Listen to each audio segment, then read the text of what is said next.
Good evening, everybody. It's me, Comic Crack, back with a weekly comics wrap-up, just to talk about things that I read this week. In the description, there's a link to the one and only Earl Grey's channel.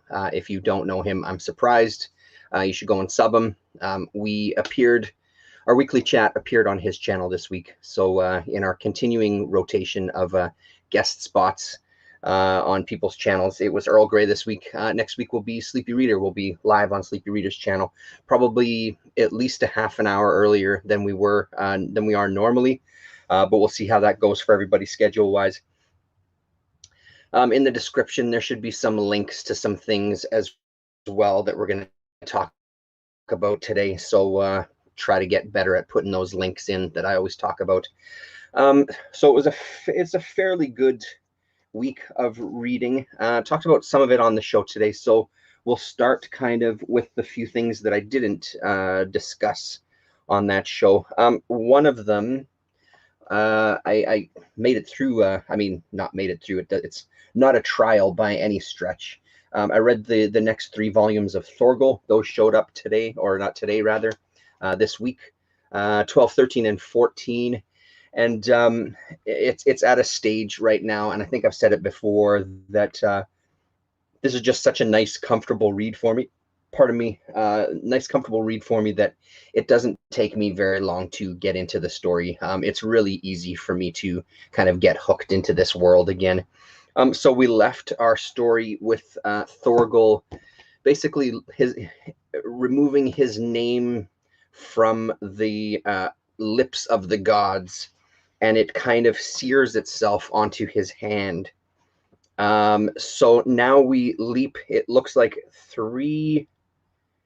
it's a couple of years in the future, and there is, we see Aricia and the kids, and the rest of the villagers whose husbands and fathers and everybody have gone off to do some plundering, and they're 3 weeks late from being back. So everybody's wondering what the hell is going on, where everybody is. Word comes, one person is discovered, and he brings back a tale of a group of pirates that have kind of just killed everybody and kind of destroyed everything. And he's saying that it's Thorgal, and I'm blanking on the name. Shigan is the name that's thrown around. So we discover after this volume, we get a sense of what's going on. Aricia is then branded, and everybody they're told they have to leave the village because of what her husband has done, and her son is going to go and basically take care of business. He wants to go and find this island.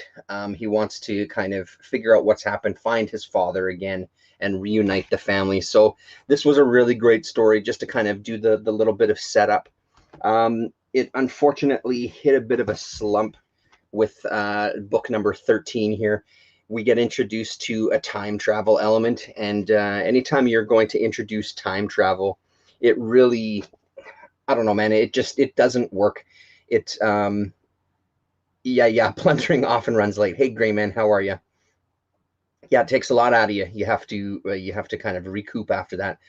So you get introduced to any kind of time travel element, and I feel that it just overly complicates things. But then it also gives you this out. At the beginning of the story, we see Thorgal getting killed. We find out that Aricia is dead as well. But of course, and then the people that the son, whose name I'm blanking on right now, the son is traveling with, a couple of them have drowned and died. So it just kind of sets up all of this stuff, which was shocking at first. And then you get introduced to the time travel element, and it kind of ends up ruining the entire setup to some degree for me personally, because it feels like a cop-out writing wise. So that one wasn't so good. And then the final volume, this book 14 called Giants, picks it right back up again, and it was incredible. This was a really, really great story. So the kind of journey of Thorgal, just kind of refinding his history and gaining back his name, and kind of setting things straight again. It's just such a good series. Really, really fun.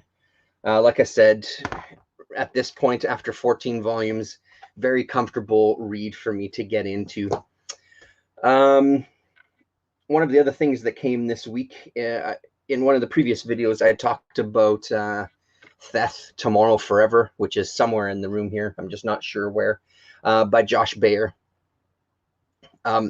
In Theth, the story, there was a comic that was discovered called, he runs across a comic called Black Star, and Josh Baer created the comic Black Star. So you can read the graphic novel and get kind of a taste of it, and then he actually created the comic so you can kind of read the story that the character Theth has discovered.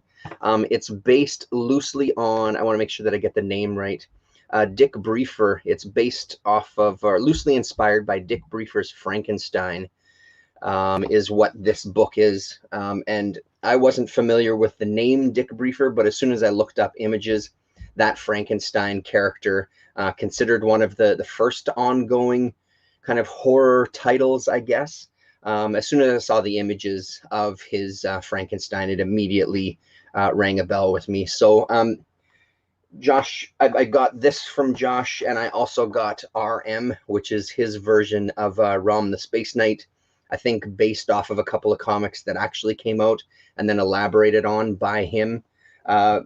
Because he was shipping to Canada, he was nice enough to also include a watercolor piece for me as well too, which is really, really nice of him. Very appreciative.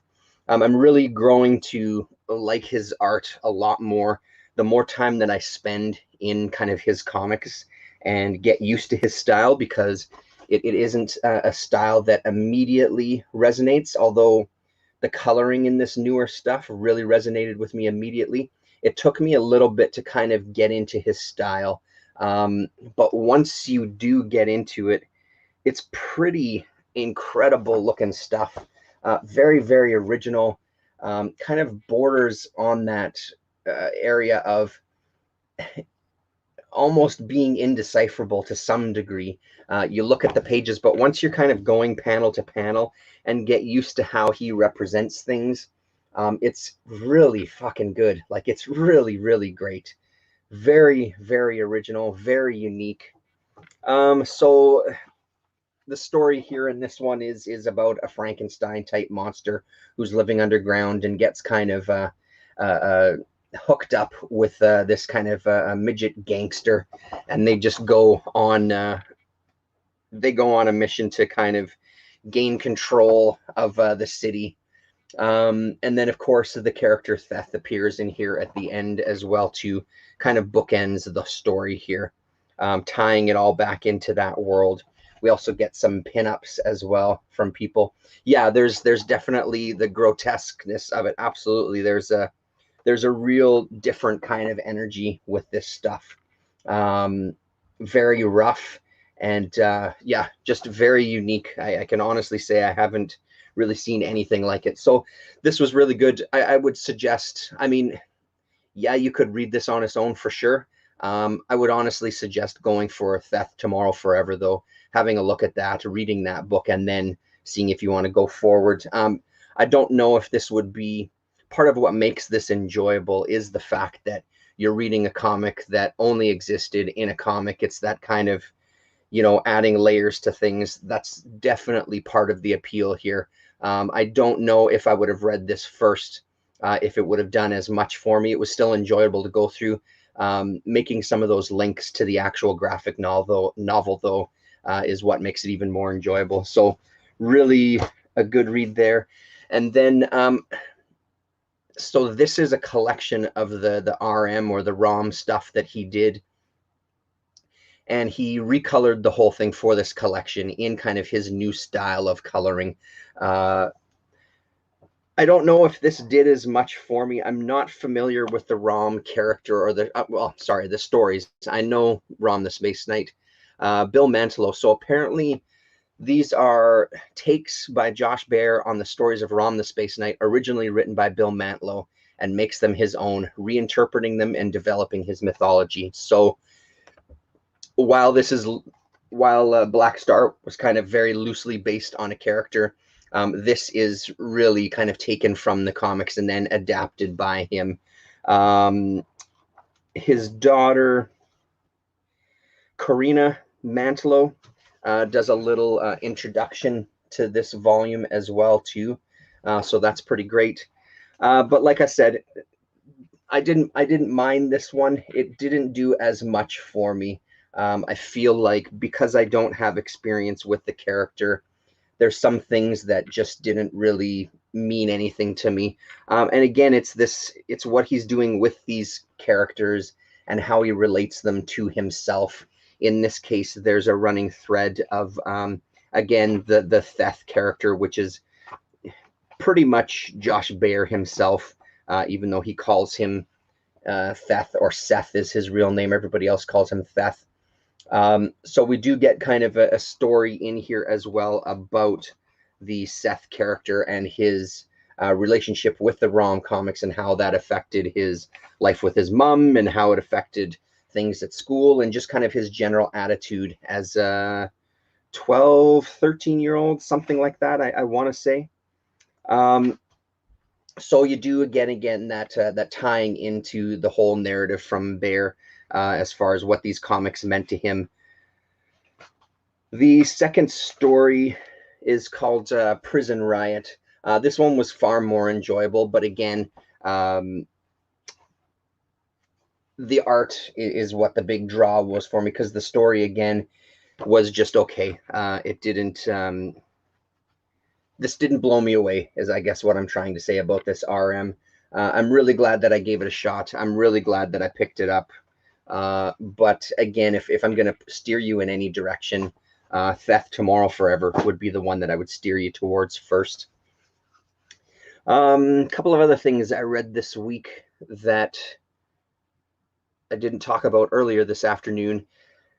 When I was selling the collection for the friend of the family, there was only this one issue, unfortunately, of Samkeiths Eye Before E, put out by Fantagraphics back in 1992, March of 1992. So what this is, I believe it was only 2 issues, a collection of Samkeith shorts that appeared in different places. One of the things that they do in here, which I love, is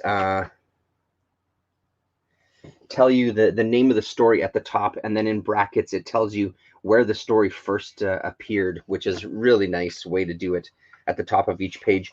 This was a hell of a lot of fun. I do love Samkeith's art. I haven't followed his whole career. I haven't followed him into like Wolverine and some of the stuff that he's done for Marvel, but of course I know all about the Max. Come on, focus on me there.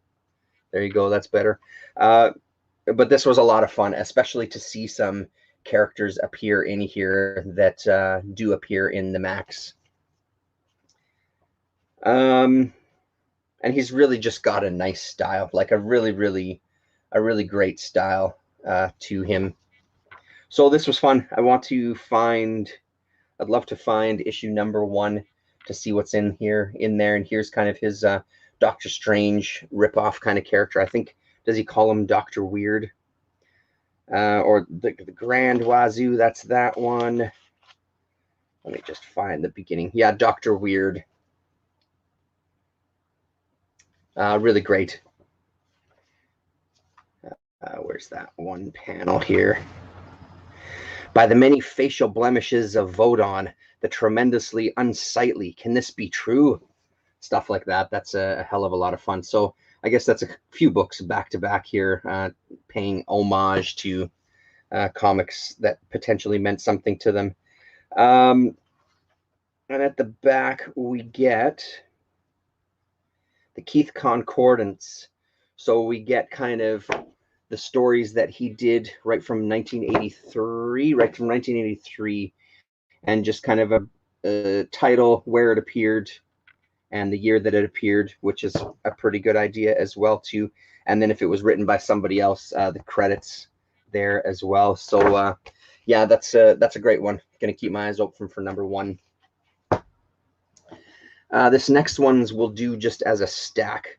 There's not a heck of a lot to say about them individually. So a little while ago, months ago at this point, I made an order to my comic shop, and I got a bunch of the RAK Graphics comics from, I want to say, the late 80s.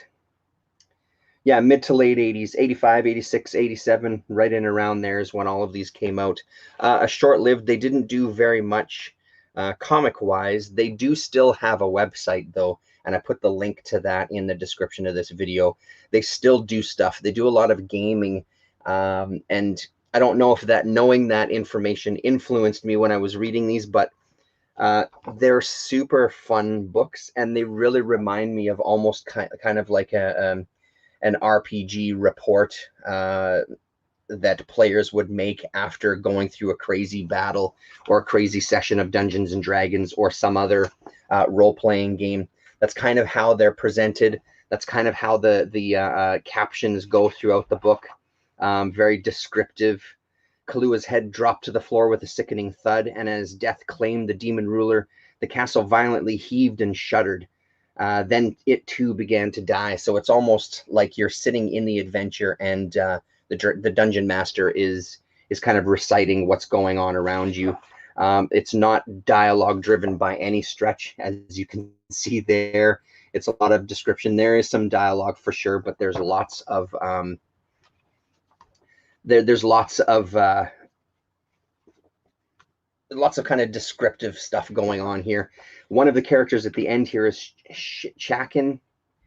I don't know if it's Chakin or Chakin, the Forever Man. He's also on the back cover, and this is still a character that exists now on RAK. And they do have some games based on that character and another one that I didn't read this week, a dragon character. So this is Thunder Mace, are these first couple of books that we're looking for, or looking at rather. And like I said, they were fun. We're not breaking any new territory with the writing in those ones. Probably the least favorite of them was this 2-issue Stephen Darklord, The Survivor. It just didn't do as much for me. It was fine and everything, but it wasn't my favorite. We're dealing with a lot of this kind of 80s art here from yet another black and white company. So you're dealing with a lot of really amateurish type of art, and I don't mean that as a slight. I happen to like that style of art quite a bit. So, but I just didn't, this story wasn't as engaging for me. The one that, again, took me by surprise how much I loved it, was this issue 2, Abuse and Gar. The first issue I absolutely loved. The second one was just as good. And again, it feels like this is the premise for what would be an incredible RPG game, with probably this image as the front cover. And then on the back of the box, when it gives you the description, you'd probably have this image of the alien with the woman and our characters in the background.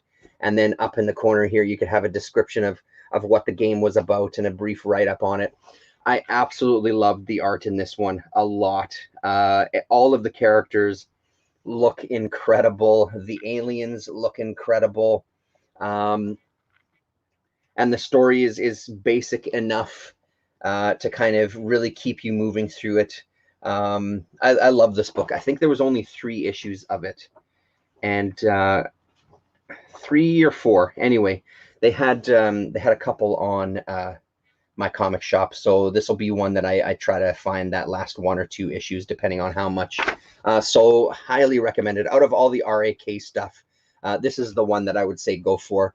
A lot of fun and really, really solid art. Yeah, TMNT RPG, absolutely. And then yes, the Thunder Mace, I'm assuming you're talking about Elric of Melnibourne. Yeah, there's definitely that kind of fantasy element in those books for sure. So that was it for the stuff that I didn't talk about on the show. And then for the last few things here, we'll go with this one first. What do I got up there? Yeah.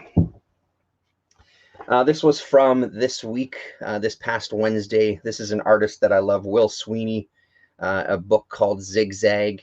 Mind's Eye Trooper was the name of this character on the front. He does have, there was a toy released, or like a vinyl designer figure that was released at some point with this character. So I don't know which came first, if this is kind of the artwork that he was doing that turned into a story when he was designing that figure, or vice versa, if that figure kind of sparked more stories.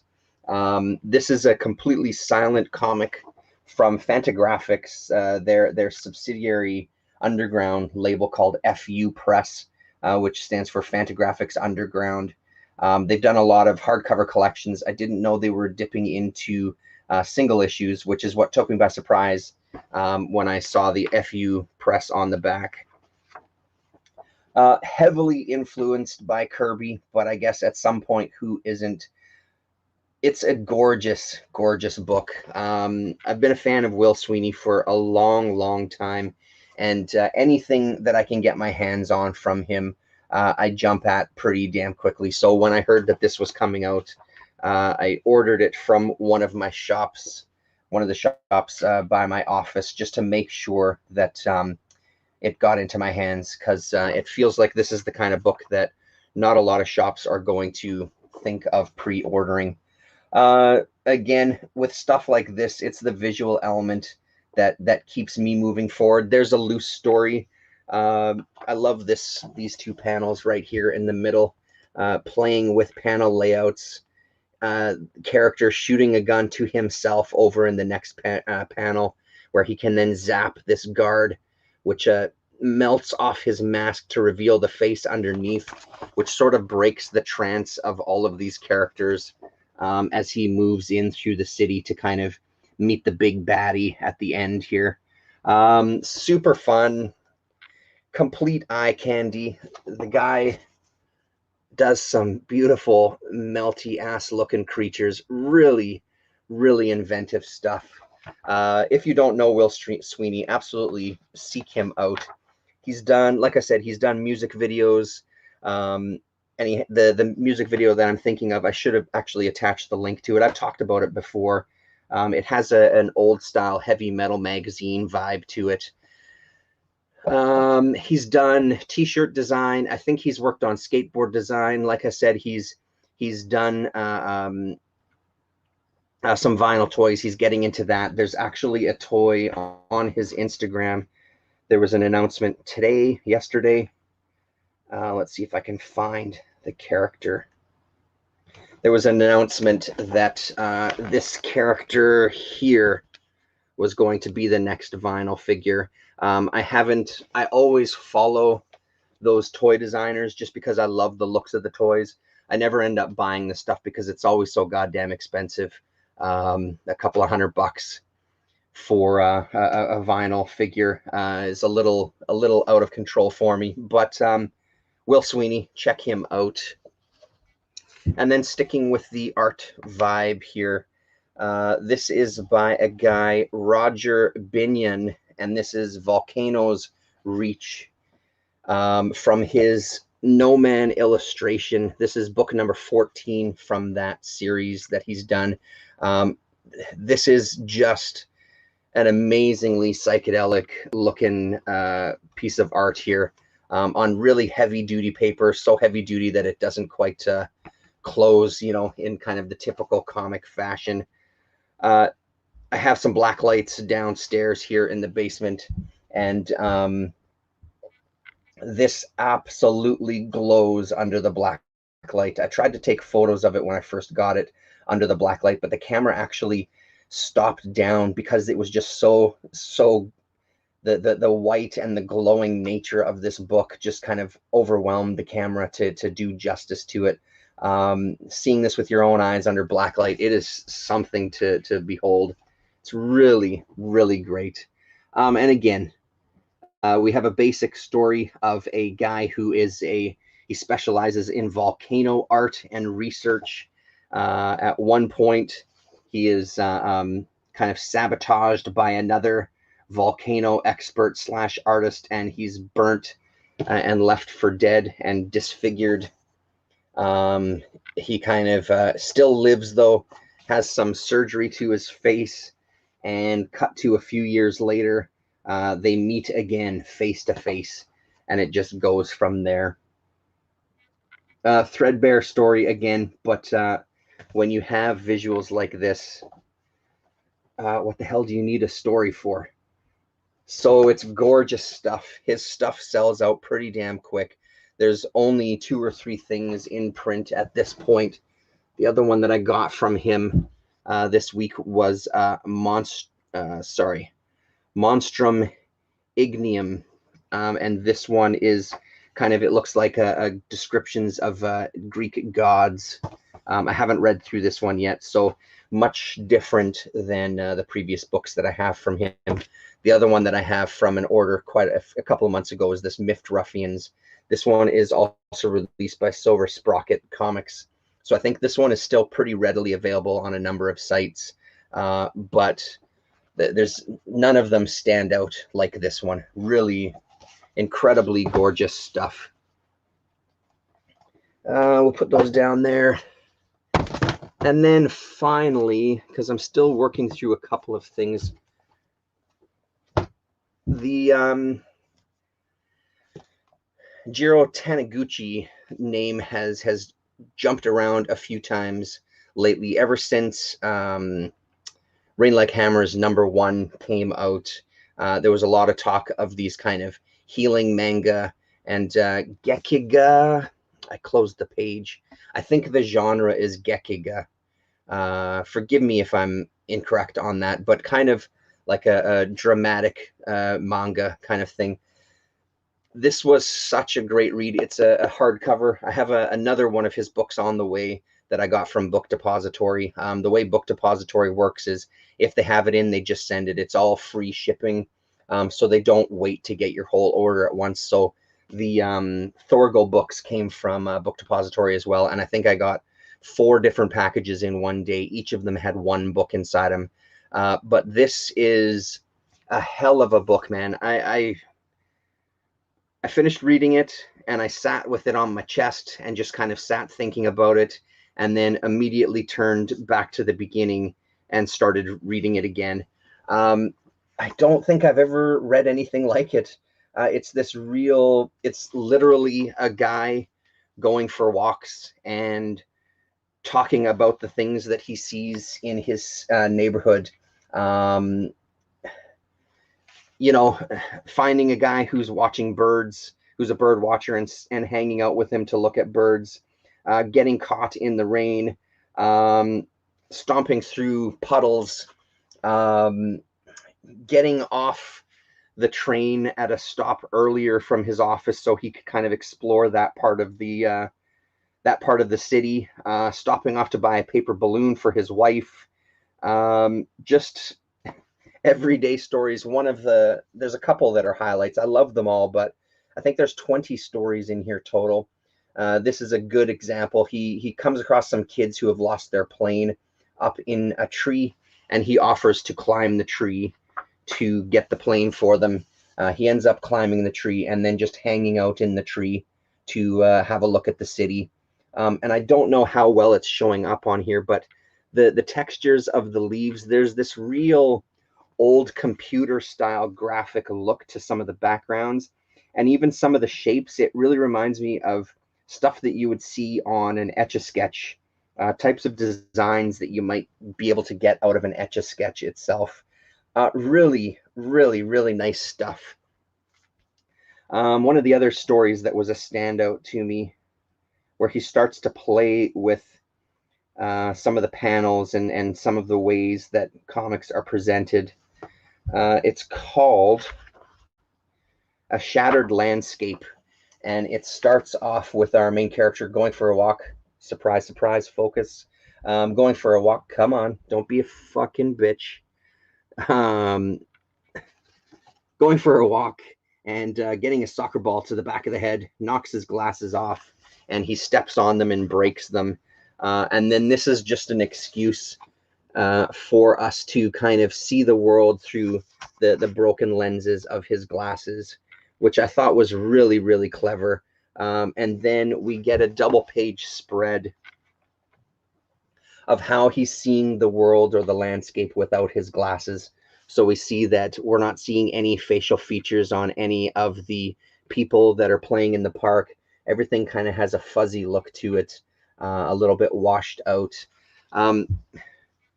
It's just really great. And he just kind of goes and experiences the rest of his walk with either his glasses off or every once in a while putting them on so he can see, for example, this rabbit all kind of fractured. And when he gets home, his wife says, "That's too bad. Aren't these dangerous?" He's like, "Yes, they are, but it's also pretty funny. I think you have some spares." And he says, "No, wait, I want to hang on to these a while longer," just because he's really enjoying playing around with how he sees the world with these broken glasses. So good. Really, really good. The one that I have coming, I keep blanking on the name for some reason. I believe it's called The Ice Wanderer, I think is the one that's coming. And after reading this, I'm really looking forward to it. Like I said, it was an instant reread for me. As soon as I was done, I passed it on to my son this weekend as well too. I mean, look at this. Look at these forests here and him just hanging out in the forest. Like, yeah, it's amazing it's amazing that after reading comics for so long, it's so nice to find stuff that still surprises you. I've always kind of been drawn more towards independent and underground and that type of thing. I do like the mainstream comics, but classically, I've always been drawn to kind of alternative comics. And even in that world, after being exposed to all the strange shit that's out there, it's so nice to get surprised by a guy like Josh Bear, to get surprised by a guy like Giro Tamaguchi, who, you know, the Giro specifically, he passed away in, I think it was 2017. This isn't someone who just came onto the comic scene in 2015 or something. This is a guy that has a long career on the other side of the world. It's so nice that we're at a point where a lot of this stuff, you can actually get translations of it and we can experience comics from somewhere else and see what kind of things they're doing. And the fact that this is a style that obviously he did very well in. I don't know if all of his books were kind of like this. The impression that I get is that in general, they're a little slower paced. I'm sure there's going to be things that are a little different, but if you can find a copy of this, The Walking Man, like I said, this is the expanded edition. I think there's a soft cover version as well too. I couldn't tell you off the top of my head what's different about the two. There's not much as far as a write-up goes in this. And when I say not much, I'm just double checking because, yeah, there actually isn't anything. Let me just check the front 2 pages here. No, we just basically get the chapter index there of all the stories contained. So nothing about him as a creator or this book specifically. Pardon me. Highly recommended. Really, really phenomenal read. Just to kind of briefly talk to you about a couple of things that I am reading. I finally got book number 2 of Howard Chaykin's The Big Black Kiss a few months ago now. So today I'm almost finished rereading book 1 just to remind myself of exactly what went on because there was such a big long gap between the two. So the plan is to finish 2 and then number 3 as well too. Hell of a dark story. Reminding myself by reading this first one how absolutely dark this is. I also read 3 more issues of Alan Moore's Halo Jones from Quality Comics, the reprints that happened.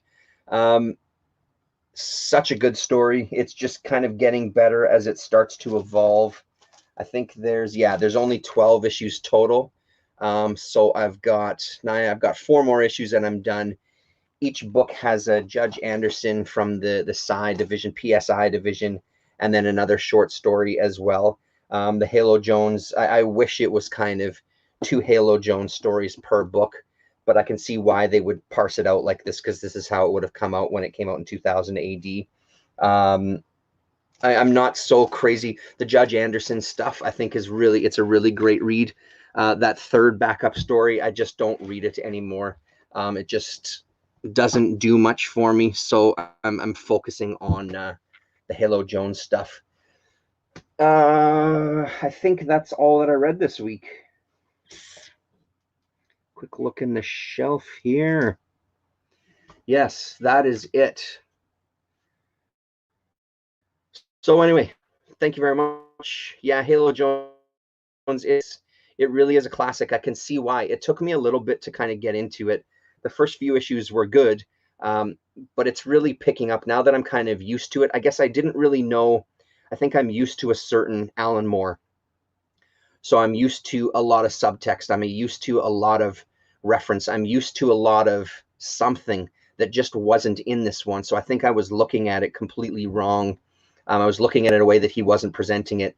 Now that I'm kind of in the flow of it and I'm in the kind of headspace that maybe he was in, I'm enjoying it a lot more. These last 3 issues that I read, I absolutely loved. I really feel like it's clicked for me. It just took a handful of issues to do so.